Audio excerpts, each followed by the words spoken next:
So we have the privilege this afternoon to hear from Professor John Hunt, who is an assistant professor of history at Utah Valley University, so our neighboring institution. I've known John for a number of years. He and I are friends. We both study similar topics. And so it was a great pleasure for me personally to find out that he was going to be coming to Utah Valley University. He's in his first year there teaching and sort of settling in.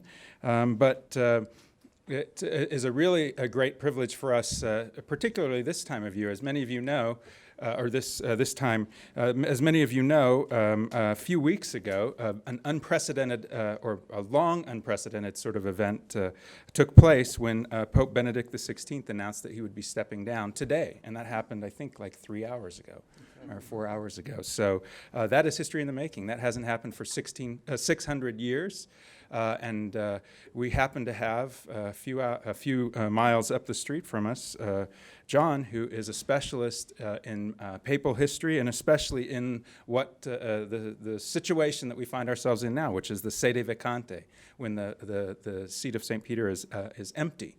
So we thought we would take advantage of his expertise and his close proximity to campus and invite him to come and talk about his own area of research and expertise, which is the Papal Sede Vacante. He's eminently qualified in this area. He was a Fulbright scholar in Italy. His research has been funded by the National Endowment for the Humanities and the Renaissance Society of America. He has a book forthcoming next year entitled Violence and the Vacancy in Early Modern Rome, which talks specifically about this topic in the early modern context. So please join me in welcoming Professor John Hunt to campus. Thank you, Eric. Thank you, Eric, and thank you everyone for allowing me to talk today.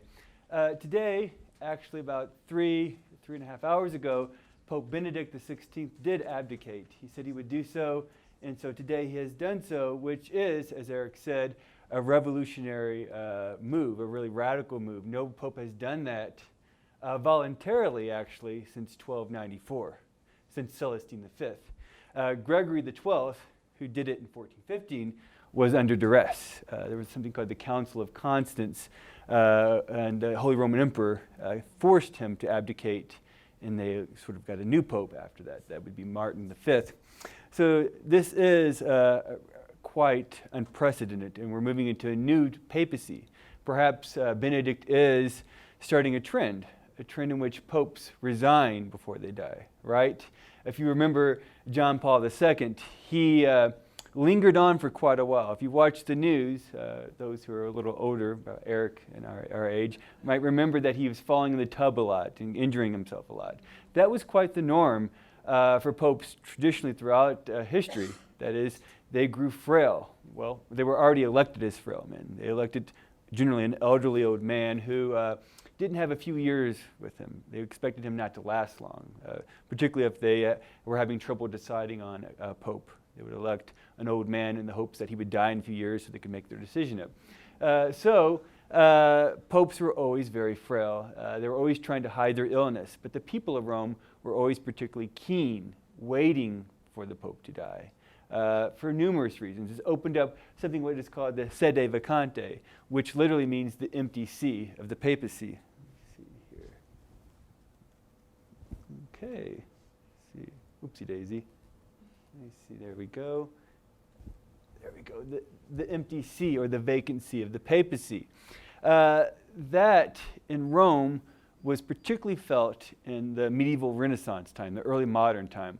Because back then, before 1871, when the Papal States ceased to exist and the Vatican was created, the Papal States being a rather large political entity, the Pope was a prince in addition to being the vicar of Christ. He had two souls. He was a political leader and a religious leader. When the papacy went vacant, that is when his throne went vacant with his death, his laws ceased to exist. That is, no new laws were created. The people took the justice into their own hand. And we see a spate of violent crimes during Renaissance Sede Vacante. For example, in 1572, when Pius V died, the crime rate goes up, that is violent altercations, goes up from 1.2 altercations per day, which is particularly pretty bad anyway for a city of 100,000, to 8.8 violent altercations per day. People actually waited to get revenge against their enemies for the Sede Vacante. And I've looked at criminal sources, and they actually say, it's the Sede Vacante, it's time to settle the score. After performing numerous rituals of intimidation, biting the thumb, calling their adversaries' names, and they'll attack their adversary. So that's one instance where people are looking forward to the Sede Vacante. Others, they're looking forward to criticizing dead popes. Today, people are very respectful of the Pope. He is mostly seen as a religious leader. But remember, in the 1500s, he was a political leader as well. One who had to provide the people with bread, one who had to do things like tax the people, wage wars against enemies. People who were disgruntled with papal policy would take it out on him in his death. They couldn't do so while he lived. You would be hanged. You would get your tongue bore out if you criticized the Pope and while he was alive.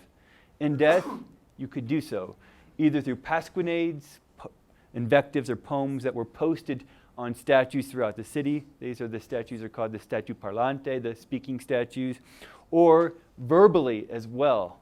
You could just shout out your anger towards the Pope or attack his visible images, particularly statues. So people looked forward to enact their own justice, not only against their enemies, but also against papal justice, the Pope himself. Finally, people looked forward to the conclave, which is from the Latin cum clave, meaning with key, meaning that is when they shut the cardinals, these men who are in their 50s and 60s and 70s, up in the Vatican, in the Sistine Chapel, and they are supposed to spend that time electing a pope. Traditionally, if they didn't elect a pope within a certain amount of time, they were actually rationed on how much food and wine they could drink, which is surely get older men to elect a pope rather quickly.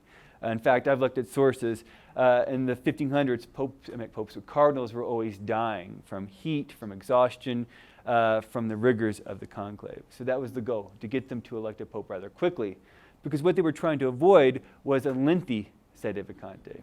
In the Middle Ages, these could last years.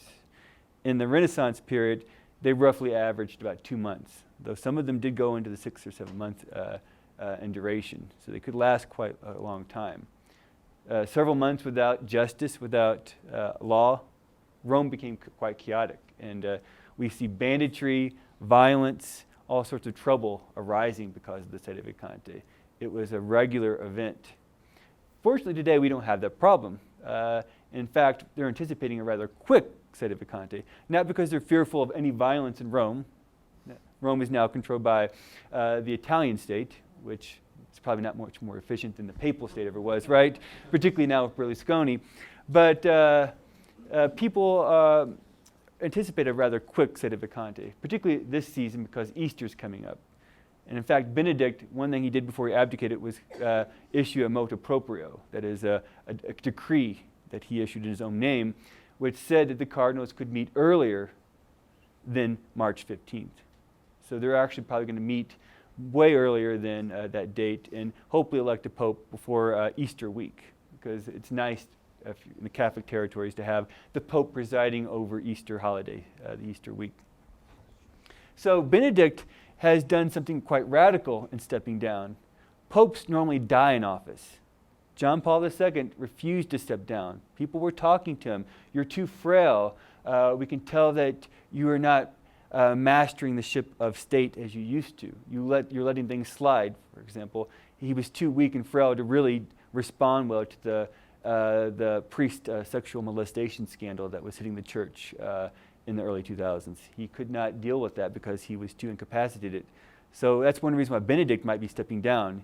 He feels that he is slipping a little bit in old age, and he wants to step down from the throne in order to allow a younger, more vigorous cardinal to become pope who could address the issues of the day. He also, though, really looks up to this guy right here, Celestine V, who was pope in 1294 for about 4 or 5 months. He was a very pious monastic pope.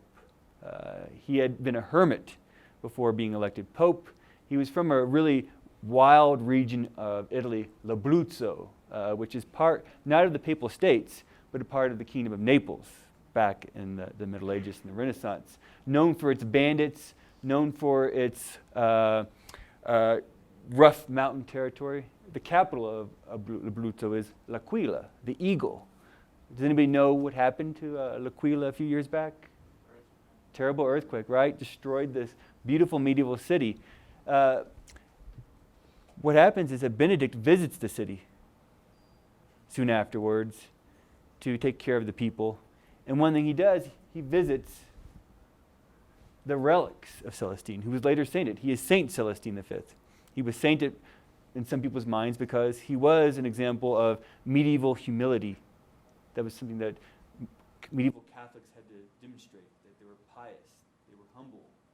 And he visits this pope right here and gives him his vestments that he was given when he was elected pope. People now interpret this as, even as early as 2009, Benedict was thinking of stepping down from the throne. That this was in his mind. Celestine never enjoyed being the pope.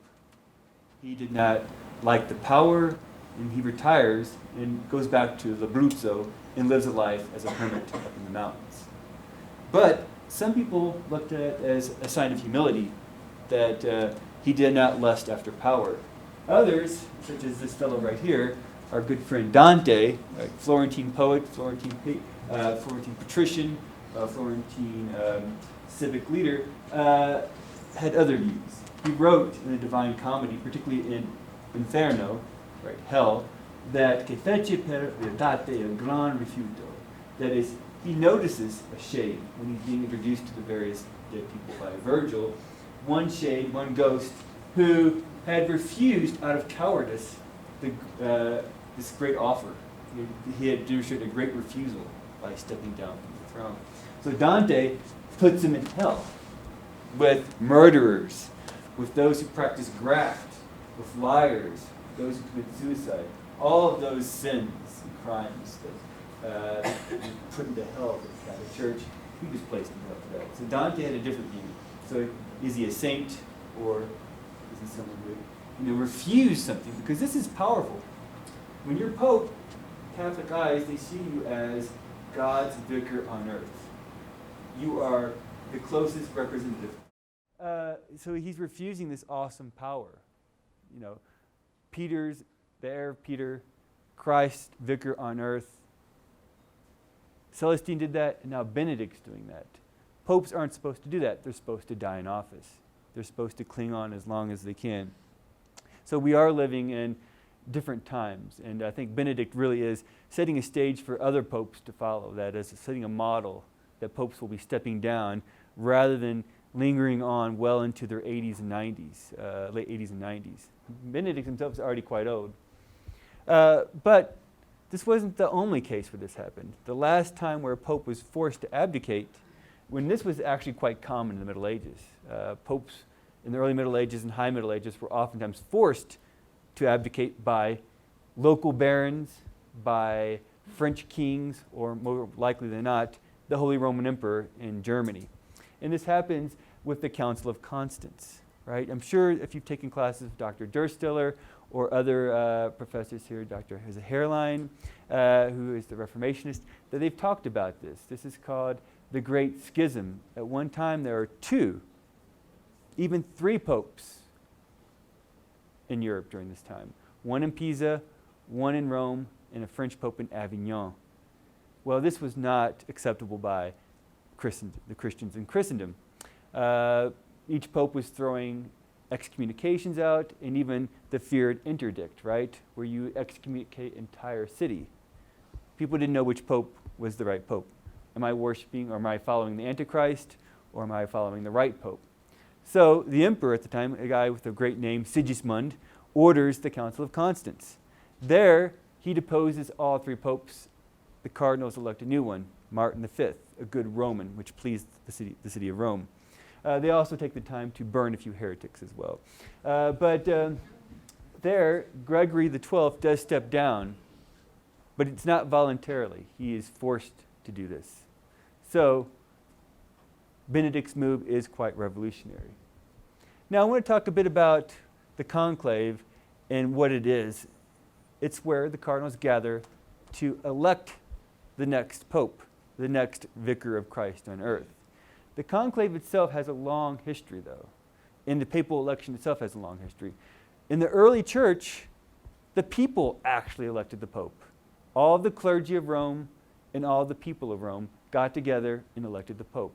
This was a common practice. All major bishops were elected this way. And the pope was just the bishop of Rome. He was one amongst all other bishops. He really hadn't been earmarked for being a special leader within the church until much later on. Well, once the pope becomes more and more powerful, it becomes too complicated and too messy for people to elect the pope, right? You get all the people of Rome together, all the clergy. Well, how are you going to get to a consensus? It might drag on for a long time. So, Pope Nicholas II in 1059 issues the bull In Nomine Domini, in which he creates the College of Cardinals. That is the idea that there will be select priest, bishop, and deacons who will elect the pope. The College of Cardinals was actually quite small at this time, no more than 10 people. By the time we get to the Renaissance, it's upwards of 75 people. Now it's in the hundreds, right? Even the 200s, though some of these cardinals are no longer really practicing because John Paul II created a bull, that is a decree, that said that popes past the age of 80 cannot take part in the election anymore. They can still play a role in the church, they just can't take a role in the election, most likely because they might die in the conclave more than anything else. So that was the first major step to putting some new rules on the papal election, the process of electing a new pope. The second one, and that's the creation of the conclave itself, occurs by Gregory X in the bull Ubi Periculum, that is, where there is danger. In the 1200s, papal elections were taking several years. One even took 5 or 6 years to be completed. This was not acceptable to the church or to the laity. So Gregory X issued this bull saying that the cardinals would have to be sequestered, that is, locked up in a room where after 3 days they didn't have a decision, rations would be reduced. Their intake of wine and good food to water and bread. Oh no, right? Water and bread. So that would hasten the election. And as I said, conclave means, it's derived from the Latin with key. This was also intended to keep French kings and Holy Roman emperors from intruding on the election. By that time, French kings and German emperors oftentimes picked the successor, the person they wanted, for political reasons. The papacy was growing quite powerful. At this time, in the early 1200s, there was a pope named Innocent III who revolutionized the papacy as a powerful political institution at this time. He called crusades, he created inquisitions, he really regulated both the laity and the clergy of Europe. So emperors and kings saw it as very efficacious to control the papacy. And the papacy was trying to get away from that. And they were still trying to get away from that 3 centuries later when Pius IV issues his bull In Elegendis, which further tries to reduce outside influence, particularly of now the French king still, but more importantly, the Spanish king, Philip II, who got his greedy hands, or his pious hands, depending on your point of view, into everything, right? Pius was, what does Jeffrey Parker say about him? The world is not enough, right? Sort of James Bond-esque. His kingdom was stretching from the Philippines all the way to Spain to the United States, what is now the United States. So in this bull, they say that there will be no gambling on the election, which actually was quite prevalent, that there will be no, they created only one major entrance into the conclave, which was guarded by Swiss guards and by a contingent of Corsican soldiers. They used a lot of Corsican mercenaries at the time. And that there would be 4 ways that the cardinals could get food. These are called rote, just as Italian for wheels. We would call them lazy Susans. So just spin around, That's how they get their food. And this was intended to prevent any sort of corruption, any sort of influence on the conclave.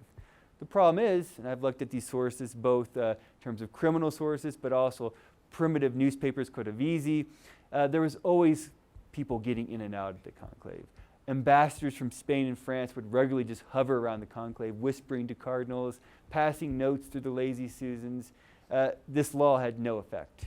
And in fact, I'll get to this later, the French and Spanish kings, as well as the German emperors, up until the 1800s, had the right of exclusion. That was the right, if there was someone who was papabile, which means popable, who was able to be elected or a favorable candidate to the papacy, if he was not acceptable to the French king, the Spanish king, or the German emperor, each one of those had a right to exclude one candidate as never acceptable.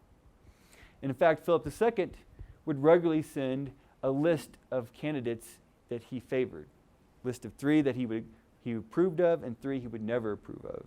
And he would send his ambassadors to the Rote, to the lazy Susans, and they would talk back and forth to the cardinals or the cardinal's servants. So this law virtually had no effect. And they were still trying to get away from this about a century later with Gregory the 15th, who issues 2 bulls. And the main thing about these bulls is that here we see finally the process of secret election. Before that, the cardinals would gather in various parts of St. Peter's, the Vatican, the Sistine Chapel, and they would talk about the election. In fact, Pius II, a pope from the 15th century, writes about his experience of being elevated to St. Peter's throne. He writes how the French cardinals gathered in the latrines and talked about who was going to be the next pope, wheeling and dealing while in the bathroom. And actually later on, I've looked at dispatches from the Spanish ambassador who said the same thing, that in the 1500s, Charles V knew so much about what was going on in the conclave that he knew when they were urinating. So this was not a secret affair. It was open to everyone. And they were still trying to get away from that. So with Gregory XV, they issue secret elections. That is, twice a day they will meet in what they call the scrutiny. They're still doing this today. The scrutiny, once in the morning, once in the evening, and they will gather together and write out the candidates they want for the papacy, write their names down and put them into an urn. Whoever has a 2/3 majority will be elected pope. So they're still doing that, and that was created with Gregory XV. As a side note, the modern practice of burning the ballots only occurred in the 19th century. It's not a medieval or Renaissance phenomenon. And what they do is they burn those. Today they do that, and if there's no pope elected, the smoke will be black. If there is a pope who's elected, the smoke will be white. Back then they would add hay to make the smoke white. Now they use chemicals, unfortunately. But that's how you tell if there's a pope, black or white smoke, hence the title of this lecture. There was no major change in the conclave until John Paul II issued a bull in 1996. This bull basically says that it will take 15 to 20 days for the cardinals to gather to elect the pope. So that's a change from 10 days before in the Renaissance. It was supposed to give cardinals who were in Rome, who were in missions in Latin America or Africa or just away from Rome to travel to the papacy to take part in the election. But Benedict changed that rule just recently. Just a few days ago, he issued a motu proprio, which now says that the cardinals, if they're all already gathered in the Vatican and the papacy, can go ahead and elect the pope, even if it's before 15 days. And he did that because he announced he was going to retire, right, 2 weeks ago or so.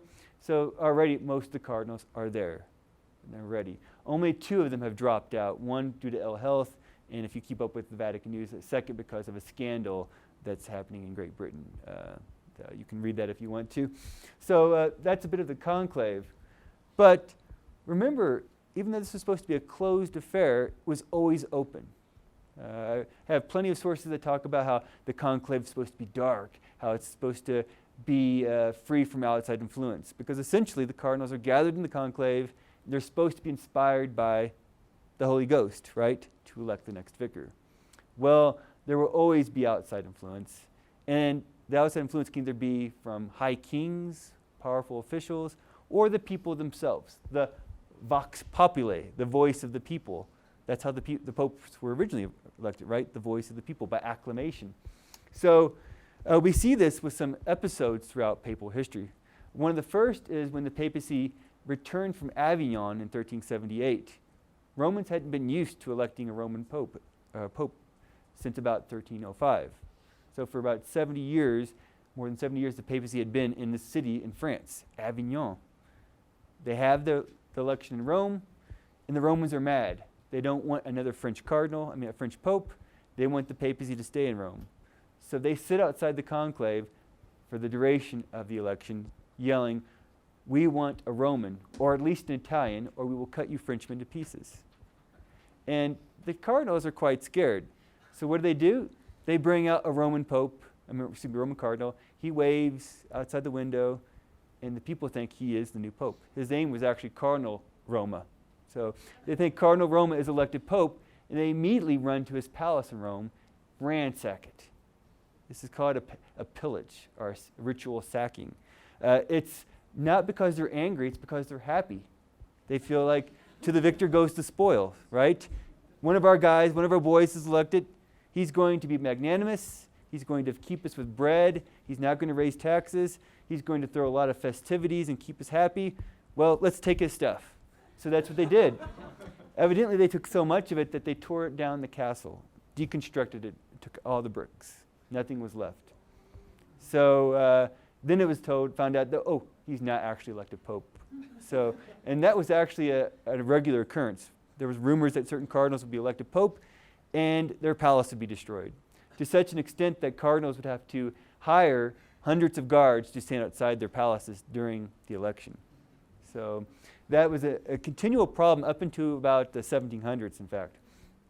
But the pressure was so intense, they eventually did elect an Italian cardinal named Urban VI, who evidently turned out to be quite vigorous. He was very frail, and they thought he would be easily controlled, but he turned out to be rather much a reforming cardinal, which, if you know your history, angered the French cardinals. Reforming pope angered the French cardinals, and they eventually go back to Viterbo, a neighboring town, and elect a French pope, who then promptly starts the Great Schism, right? The two-pope situation that we had.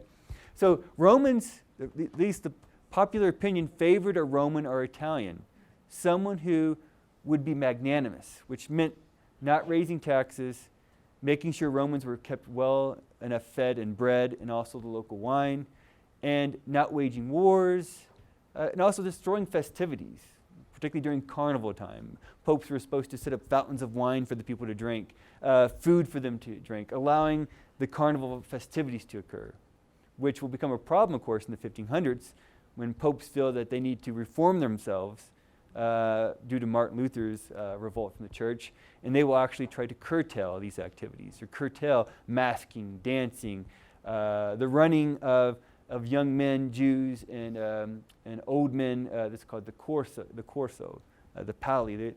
Siena runs horses. Rome, during carnival, would run young men, Jews, and older men. That's what they did.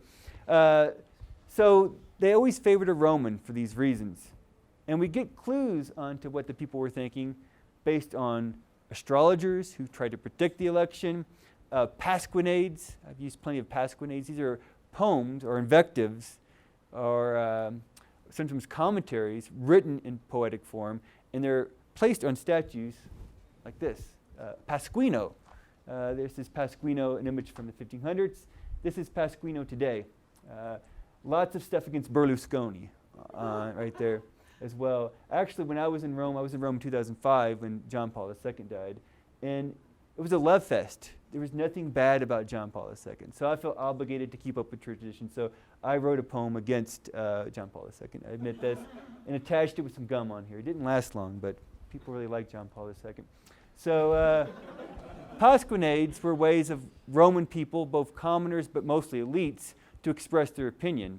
And in fact, sometimes there are running commentaries where they will list the 6 or 7 papabile, that is the cardinals who were favored to be elected, and write down their traits, what's favorable about them, what's not favorable about them. Stuff like, don't elect Cardinal of Milan, he will raise taxes, and he will support Philip II.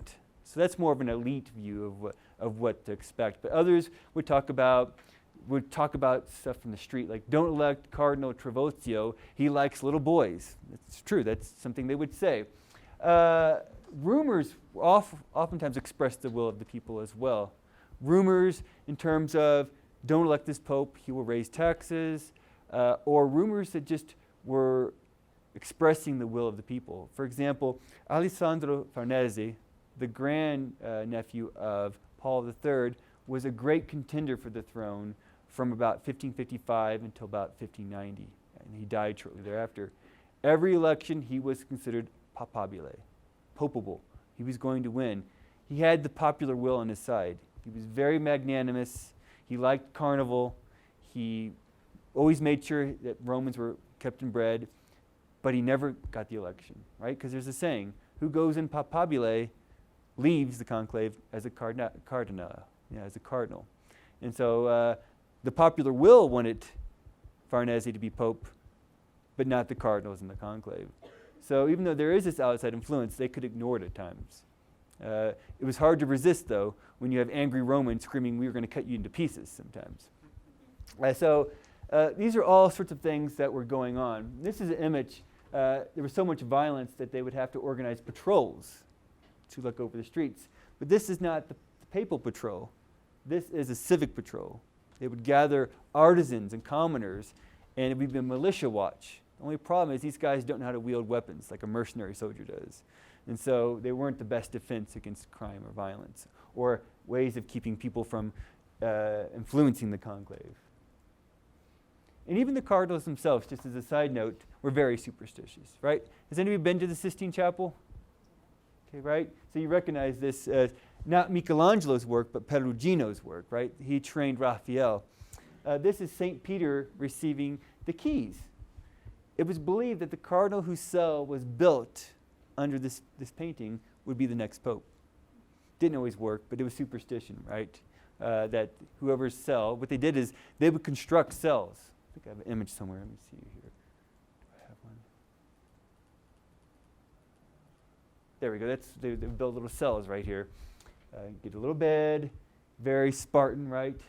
And there you would not have any influence. So whoever's cell was built under this painting, this fresco, would supposedly win.